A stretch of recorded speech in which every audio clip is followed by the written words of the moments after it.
Rishi Sunak stood up and did this speech, didn't he? A kind of a weird, odd State of Nations speech late on a Friday night in the dark whilst it was raining. It was all very kind of Darth Vader. Yeah, a few people thought he was going to resign, but he wasn't. You know, I don't know what would have been worse. Well, he said that he is worried because the level of open extremism in Britain, he hasn't seen it since being appointed in 2019, and this is my central point, it's the public brazenness of hate directed towards people by category, in particular Zionists or Israelis or Jews. Now, let's just forget for a moment the sort of complicated thing that he's managed to conflate Zionists, Israelis or Jews there. I'm just hearing Jews. And so what I think is, you're absolutely right, it's a big old dramatic gesture by Rishi Sunak, and it does open the door to stuff that the Tories are always quite interested in doing, which is targeting Muslims. At the same time, if there is a raised threat to Jews, which includes me and my family, I think something needs to be done. Well, I'm very pleased to be joined now by David Baddiel and Baroness Warsi, joining me to discuss their new podcast and the events over the last week. And guys, thanks so much for joining us. Saida, I wanted to start with you and that speech that the Prime Minister chose to give, clearly quite high profile and rare in Downing Street in front of number 10. Was it a good speech delivered at the right time in the right way?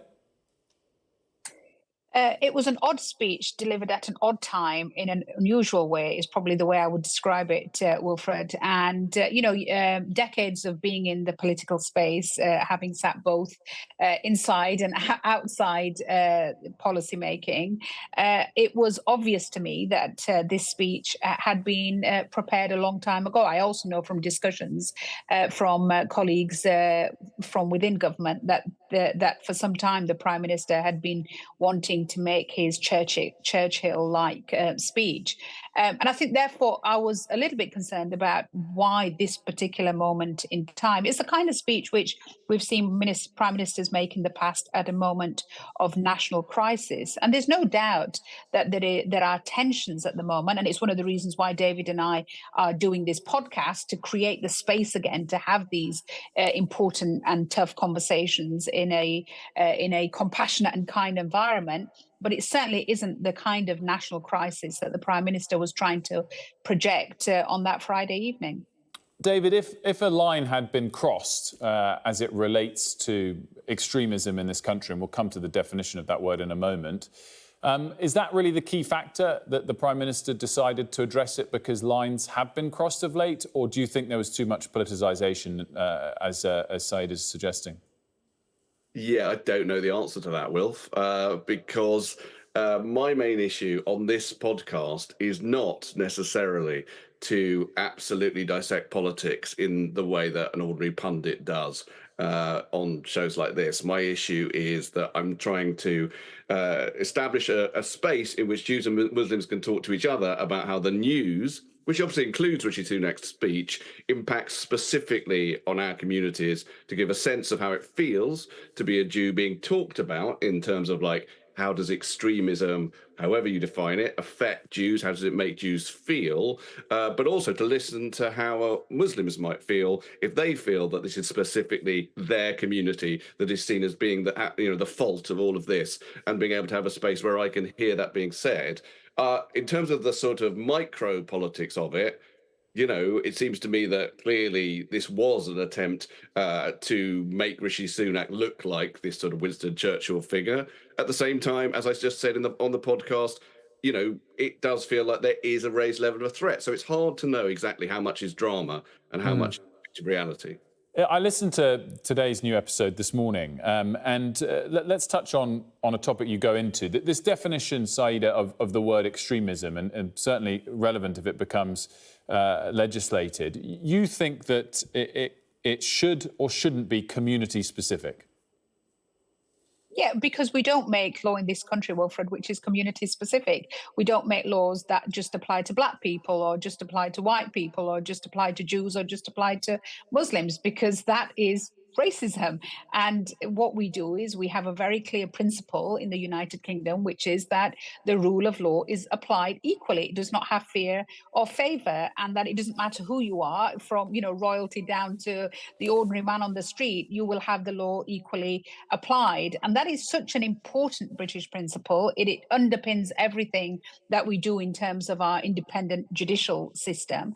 And what worries me, Wilfred, and already if I look at the conversations I've been having over the last couple of weeks, there is some really dangerous stuff coming out of government. There is some really dangerous ideological based stuff coming out of government, which we will be hearing about next week. It is deeply concerning, both in relation to the definition, the way in which the public space for British Muslims is going to be severely squeezed, the way in which they are going to be seen as this out community, but also, and this is again, which I'm going to be asking colleagues to go into this, there is a concern about the way in which this is being done, both in terms of the personalities involved, the way in which people are being recruited, and the terrible nepotistic links between all of this within government. This is going to be another one of those COVID moments again, where as it unravels over the years, we will realize how dangerous this policy making was. David, your take I took from the podcast episode was a bit more nuanced that community background does have a relevance in defining extremism? Well, my point was really that it's very, very difficult, and perhaps the government are wrong to have a notion that you can just define a word like extremism in a very wide way, because the point is truth is in the detail, right? And if truth is in the detail, then there are ways in which every community gets stereotyped, gets exaggerated by that referring specific to them. For example, the notion that Jews are in control of the world and that Jews are secretly manipulating, power and politics and all the rest of it. That's pretty specific to Jews. And therefore, if someone was saying that, that would be a specific way in which their extremism would be targeting towards Jews. So my problem is that just saying extremism is X and Y doesn't have the detail. And detail is where you discover, I think, whether or not these things are really going on. It would be different as regards other communities, whatever they might be. Let's talk a little bit about... The important, Wilfred, if I can come in on this, the important part of all of this is what David and I are doing is having sensible conversations in an environment of friendship where we're questioning each other and say, tell me about this, explain this to me. Because one of the things that we've both felt was that lots of people are having these conversations within their own communities behind closed doors, but they're not necessarily reaching out, or there aren't those places, not even in politics, by the way, not even in policy making anymore, where everything is a 30-second soundbite and then everybody jumps down each other's throats and then wants to cancel each other. The fact that we are having this space, in the backdrop of a friendship where we can disagree and we can say, well, explain this to me, and we can do so and create the space to have these really difficult conversations. Tragically, what we've seen is that this should be happening in politics. It should be happening in Parliament. The space isn't there to do that. We are actually, unfortunately, in this stage of populist post-truth politics. And when you get to that stage, then maybe a podcast is a space to be having these really important conversations. Personally, I'd prefer to have them in Parliament. But when Parliament and politics starts to fail, we have to find alternative ways, like David and I have, where a Muslim and a Jew can go there and have that conversation. No, absolutely, and we're obviously extending that here to the show today, as we often do with other topics. David, I'm interested. So the speech, as you guys addressed in the podcast episode, was clearly sparked in part by the results of the Rochdale by-election and how the Rochdale by-election played out. I was interested in your assessment of the way that it has caused some offence in Jewish quarters, that the war, so many thousands of miles away, sparked a domestic by-election to be concentrated on that particular issue. Can you expand on that for us a little bit? Well, I wasn't talking about it causing offence, actually. I was asking a question of Saida. That's something I ask on the podcast, which is that it seems to me that it's fascinating that Rochdale, which obviously is 3,000 or 4,000 miles away from Gaza, and I'm not denying that obviously the whole country, and particularly the Muslim community, feel very strongly about Gaza. I'm not denying that, but it's still a really extraordinary thing that, a politician can fight an election purely on that basis and win it on that basis and say, this election is for Gaza. Actually, Saida slightly nuanced that, which I didn't know, by saying that, in fact, some of George Galloway's campaigning, which was directed to the non-Muslim communities in Rochdale, was very much not about Gaza, and had some slightly surprising issues that he said that he would touch on, including being anti-grooming gangs and that kind of thing. So he was clearly an opportunist. But my point is that I think that what I just wanted to know is a question that I guess gets asked a lot, which is, why is this issue, while it obviously is incredibly important, why does it push aside all other issues, such as the NHS and crime and cost of living, that would normally be the things that would win an election? And that is what we discuss on the podcast. I'm asking that question. I'm not saying that it's deeply offensive that happens. No, I think it was a very interesting part of the podcast to listen to. Saida, we've only got about a minute or so left, and in the podcast episode, you talk about the idea that, in fact, both sides have a common enemy, even though the debate often seems to make people think that that's not the case, that it's one side against the other, as opposed to both sides against extremism. And my question for you, despite the, as you said, difficult conversations that the two of you have to have as friends, despite the very difficult conversations we have daily here on Sky News with this topic, do you think that the majority of Britons are really divided on this? Or at the moment, are we just hearing the voices of those that shout loudest as opposed to the majority of the people in this country's voices?